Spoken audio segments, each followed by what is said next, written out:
Given that she is in this room, if you had an opportunity to tell her something, what would you say, Uncle? You put me on the spot.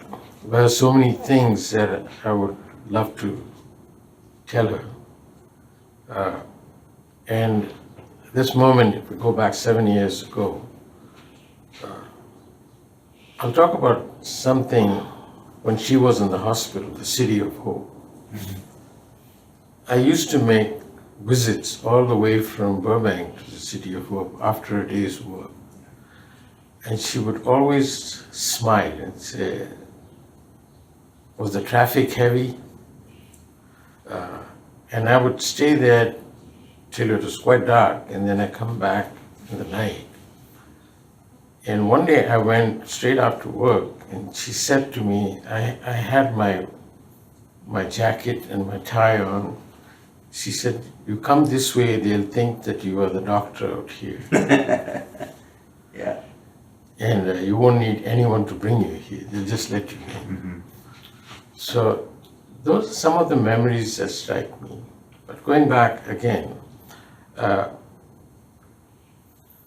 if she was here, I would just say, Shirley, enjoy the peace of God and His fellowship. Because for all the struggles that she went through, all the pain, there was that moment, I was right there to have seen that peace on her face. Mm. For me, it was a moment, it is a moment that I can never forget, where it transformed from pain and suffering to peace. Yeah. And that comes to the peace of God. Yeah. Thank you, Uncle. How about you, Uncle Sam? I'm glad you asked the question first to David. So I was trying to, have a flashback and sort of an action replay.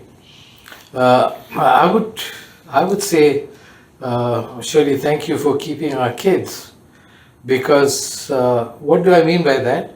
Is we were living in Delhi and they were located in Calcutta before they moved here to the US. Is during the holidays, what do we do with our kids? 3 of them, Peter, Sarah, and Timmy. And even before we could tell them, what would you like, the kids would say, we want to go to Auntie Shirley's place. Mm-hmm. And so she was extremely open and welcoming. I mean, she had 3 kids of her own, and now to have an additional burden of 3 other kids, both looking after their happiness timetable and also feeding them the things that they like, was absolutely extra. So I would say thank you for that. It's easily forgotten, but I'm glad that we've provoked the question to be able to, bring gratitude or revive gratitude to a person who we can just say, it was by the way and the best thing to do.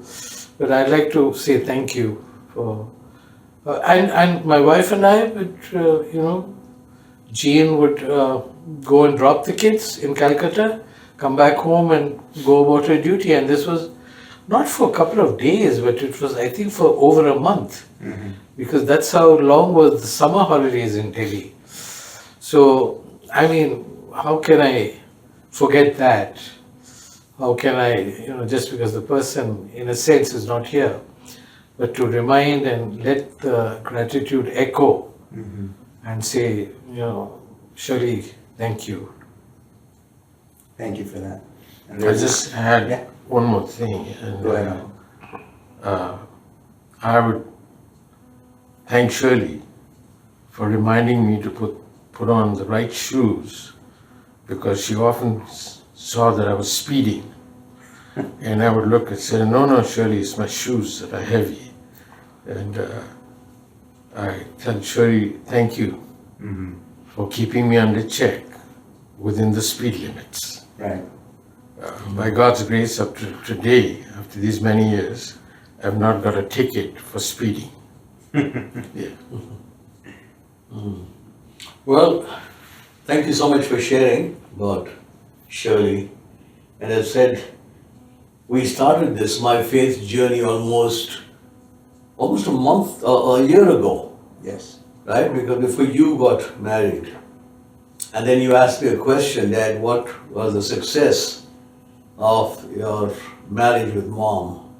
I said there were a lot of failures than success. And I jokingly said, if I just showed you my back, all the kind of bruises, but quickly added that I was just teasing, because sometimes we could communicate the wrong thing.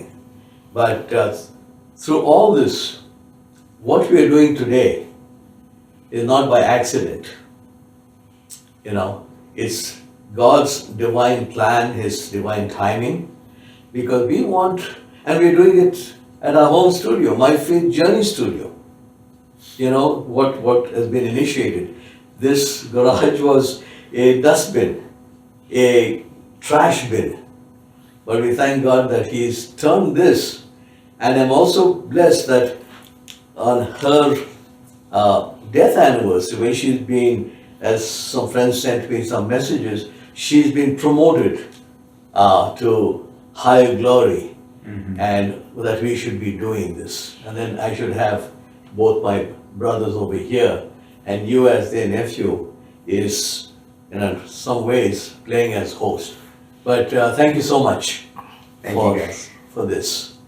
Okay? Thank you. We turn the question over to Michael. If there's one thing that you had to tell your mom, Sure. what would you say right at this moment? You put it back on me. Mhm. I would say, thank you. Thank you for allowing me to be your son. Thank you for allowing me to take care of you. Thank you for showing me what unconditional love is, and bringing me and giving me the beautiful gift of life. I miss you every day, and I know that one day I'm closer to seeing you, and I hope that you're proud of me, and I live to honor you every day. Wonderful.